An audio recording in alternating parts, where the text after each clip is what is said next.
Hello, hi बेटा। Good morning, good morning. मैं Sanjay Agarwal, faculty of costing for inter and final as well as faculty of accounts for inter. आज मैं आपसे ये discuss करना चाहता हूँ कि कई स्टूडेंट मैंने देखा है इतनी ज़्यादा मेहनत करते हैं फिर भी एग्ज़ाम में पास नहीं हो पाते। तो क्या कारण है, व्हाट इज़ द रीज़न कि सर हम सही स्ट्रेटजी, हम सही दिशा में मेहनत नहीं करते हैं।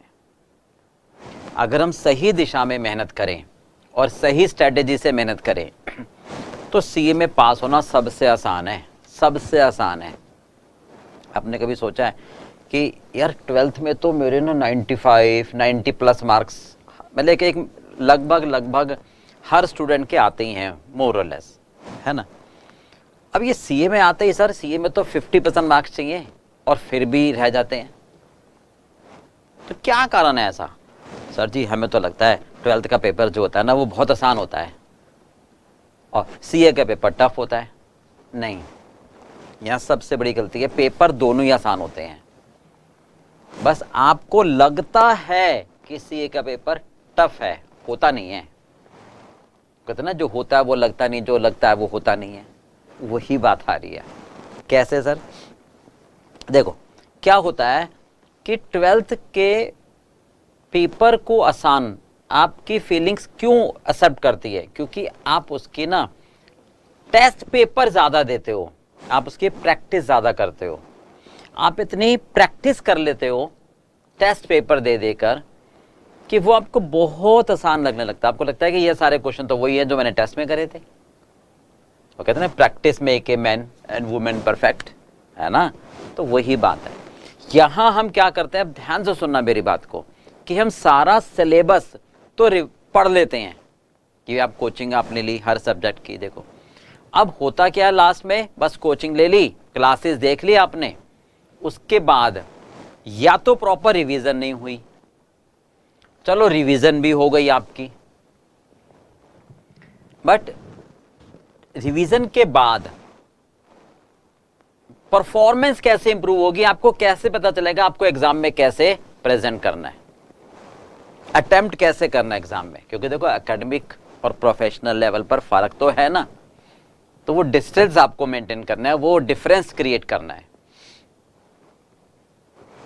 तो सर फिर यही तो हम करते हैं और क्या कि सर क्लास ले ली, रिवीजन कर ली, ज़्यादा से ज़्यादा हमने टेस्ट सीरीज दे दी। अब वो टेस्ट सीरीज भी अगर आप दे रहे हो जब तक जो टीचर आपको पढ़ा रहा है वही टेस्ट आपको चेक करके नहीं दे, तब तक वो परफॉर्मेंस या इम्प्रूवमेंट नहीं हो पाएगी, क्योंकि उसके कॉन्सेप्ट के हिसाब से आपको समझना है। आप मेरी बात समझ रहे हो? तो सबसे पहली मेरी एडवाइस आपको यही है कि आप कोई सा भी सब्जेक्ट शुरू करो, हर सब्जेक्ट में हर टॉपिक का टेस्ट देते चलो। पूरा टेस्ट मत दो अभी आप। पूरे टेस्ट में क्या होता है कि फटाफट आप क्वेश्चन को पढ़ते हो और सीधे फिगर पे जाके रुकते हैं कि जहाँ 10,000, 20,000, 50,000 लिखा हो, इंग्लिश के लैंग्वेज हम पढ़ते ही नहीं है। तो वो सबसे बड़ी कमी हो जाती है।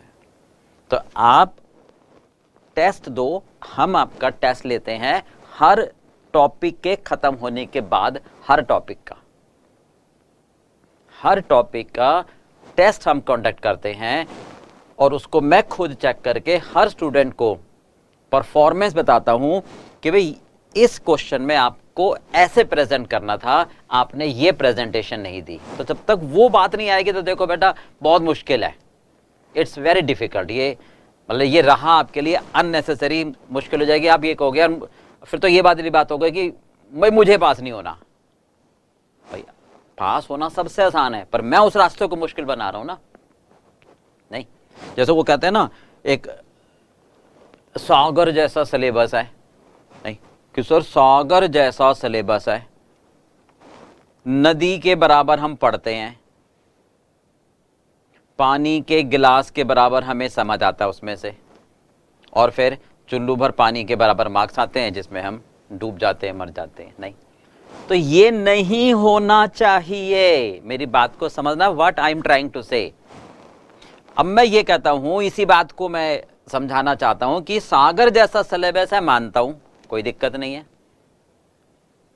बट आपको सागर को मंथन करना है।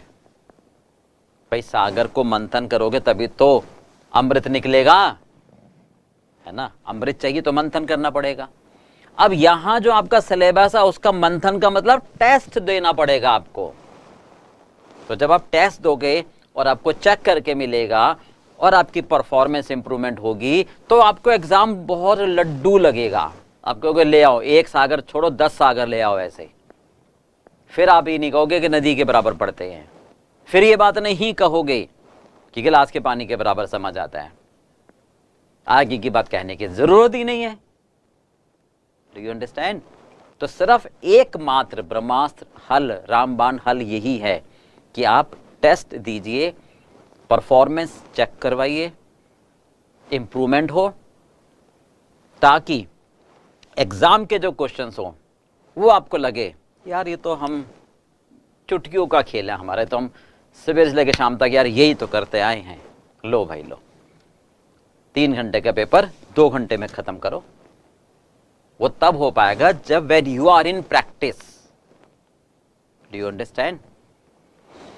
तो चलिए कॉस्ट के लिए जहां तक मैं बात करूं तो हम कह सकते हैं कि सर ए कैटेगरी में देखो मार्जिनल,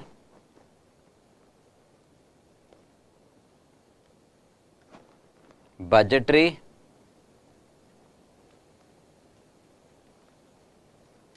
और स्टैंडर्ड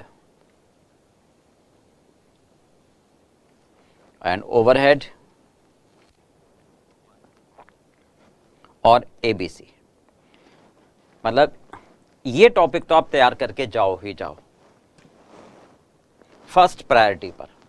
इनमें से तो आपको क्वेश्चन मिलना ही मिलना होता है। बी कैटेगरी की अगर मैं बात करूं आपकी, तो मटेरियल,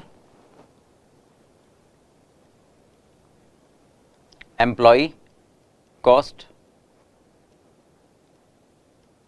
जिसको हम लेबर कॉस्ट कहते हैं, ठीक है, राइट भाई, cost sheet and process costing. और सी कैटेगरी की जहां तक बात करूं मैं, तो बाकी के कॉन्ट्रैक्ट कॉस्टिंग,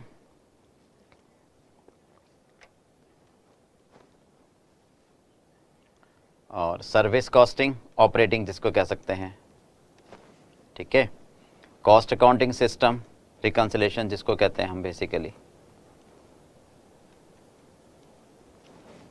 ठीक बात है, और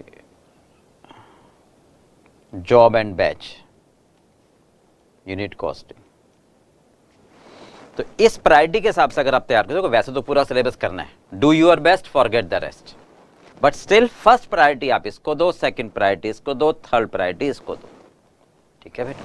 इस तरीके से आप तैयार करोगे, ओके, तो बहुत ज़्यादा अच्छा रहेगा। ये स्ट्रेटेजी फॉलो करो और आप टेस्ट दीजिए, ठीक है। टेस्ट के लिए अगर आपको कांटेक्ट हमसे यहाँ से कांटेक्ट करना है तो मैं आपको नंबर दे देता हूँ, ठीक है, नीचे लाइन पर आपके नंबर आ रहे हैं, इन नंबर पर आप कांटेक्ट करके टेस्ट हम कांटेक्ट करते हैं, आप टेस्ट दे सकते हो। ज़रूरी नहीं आपने मतलब कहीं से भी कोचिंग ली हो, आप टेस्ट दे सकते हो। मैं खुद आपको टेस्ट चेक करके पर्सनली हर स्टूडेंट की परफॉर्मेंस को इम्प्रूव करवाते हैं। ऐसा नहीं होगा, ऐसा नहीं होना चाहिए, इससे कोई फ़ायदा नहीं होगा कि ठीक है मैंने आपसे टेस्ट ले लिया और आपको सॉल्यूशन दे दिया कि आप खुद चेक कर लो, क्योंकि प्रेजेंटेशन पार्ट नहीं, और हर क्वेश्चन को सॉल्व करने के कई बार कई तरीके होते हैं। तो किस तरीके से आप सॉल्व कर रहे हो, उसको और कैसे बेहतर बनाया जा सकता है, वो तो बेटा इंटरेक्ट करके ही पता लगेगा ना, समझ रहे हो।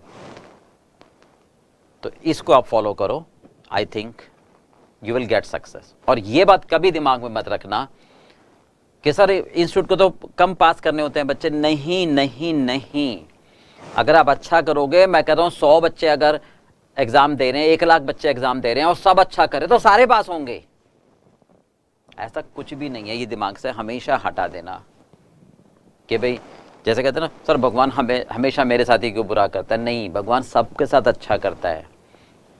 गॉड कभी भी ये नहीं चाहेगा कि भाई ये इंसान के साथ बुरा हो, वो तो हम अपने लिए ही खुद गड्ढा खोद देते हैं।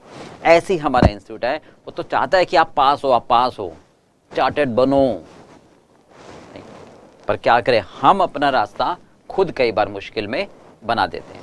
तो प्लीज़ आपसे रिक्वेस्ट है कि आप टेस्ट दीजिए और अपनी परफॉर्मेंस को इम्प्रूव करो, और जो मेहनत आप कर रहे हो वो उसको सफलता में कन्वर्ट करो।